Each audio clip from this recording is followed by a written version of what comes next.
చాలా పొరపాటు అట్లా చేయడం. మరి వాళ్ళు డబ్బులు ఇచ్చుడు కరెక్ట్ అంటారా? వాళ్ళు కూడా ఇవ్వకూడదు కదా, వాళ్ళు ఇవ్వడం కూడా పొరపాటే. వాళ్ళు ఇవ్వకూడదు, వీళ్ళు తీసుకోకూడదు. మొత్తం 1300 కోట్లు స్కామ్ జరిగింది అని చెప్పి అంటున్నారు. అసలు స్కామ్ జరిగే ఉంటది అంటారా?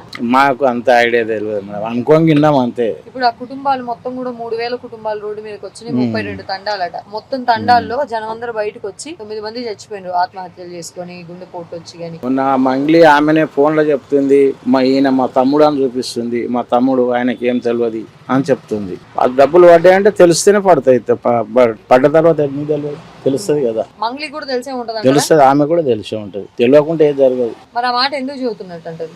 వాళ్ళు తప్పించుకోనికి, అది ఎంత తప్పించుకున్నా జరిగే పని కాదు అది. ఇక ఇంతమంది జనము నెత్తి నోరు కొట్టుకొని రోడ్డు మీదకి వస్తున్నారు అంటే స్కామ్ జరిగి ఉంటుందా, జరగలేదంట? జరిగే ఉంటది, పక్కా జరిగే ఉంటది. లేకపోతే అంతమంది ఎందుకు వస్తారు?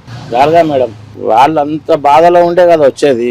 జరిగే ఉంటది, పక్కా జరిగే ఉంటది. ఇక ఆమె పలుకువాడి ఉపయోగించుకున్నది, పేరు వచ్చింది బాగా. ఇంతకుముందు లేకుండే కదా ఆమె, ఇప్పుడు చాలా పేరు సంపాదించుకుంది, పాటలు పాడుతుంది, అన్ని రంగాలలో వచ్చింది. జరిగే ఉంటది కంపల్సరీ. స్కామ్ పేరుతో ఏం చెప్తారు? అసలు న్యాయం జరిగిద్దంటారా? బాధిత కుటుంబాలకి న్యాయం జరిగిద్దా? ఇక గవర్నమెంట్ చేతిలో ఉంది. న్యాయం జరిగిద్దా అంటే పోలీసు వాళ్ళు ఏం చేస్తారో వాళ్ళ చేతిలో ఉంటది. వాళ్ళు ఏమన్నా లోపల జరిగిపోతే, వాళ్ళు న్యాయంగా ఉంటే, పోలీసు వాళ్ళు న్యాయంగా ఉంటే జరుగుతుంది. వాళ్ళు ఏం చేస్తారో తెలియదు కదా. ప్రభుత్వం చర్యలు తీసుకోవాలన్నా దీని మీద? తీసుకోవాలి, తీసుకుంటేనే వాళ్ళకు బాధ్యతలకు న్యాయం జరుగుతుంది. ప్రభుత్వం చర్య తీసుకోకపోతే జరగదు. ఎట్లాంటి చర్యలు తీసుకోవాలంటారు?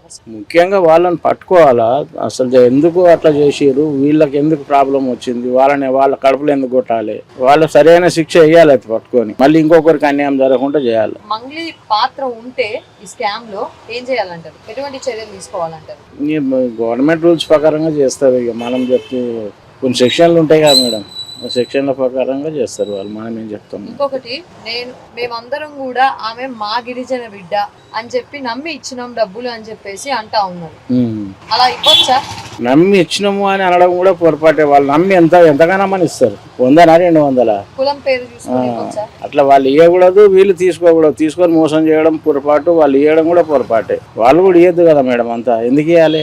వాళ్ళు మంచి పలుకువాడు ఉన్నది, సంపాదించుకున్నారు, పై లెవెల్లో ఉన్నారు. లేని వాళ్ళకి సాయం చేయాలి కానీ అంత డబ్బు తీసుకుపోయి ఉన్న వాళ్ళ దగ్గర పెడితే వాళ్ళది కూడా పొరపాటే కదా. వీళ్ళు తీసుకోవడం పొరపాటు, ఇచ్చిన వాళ్ళది కూడా పొరపాటే.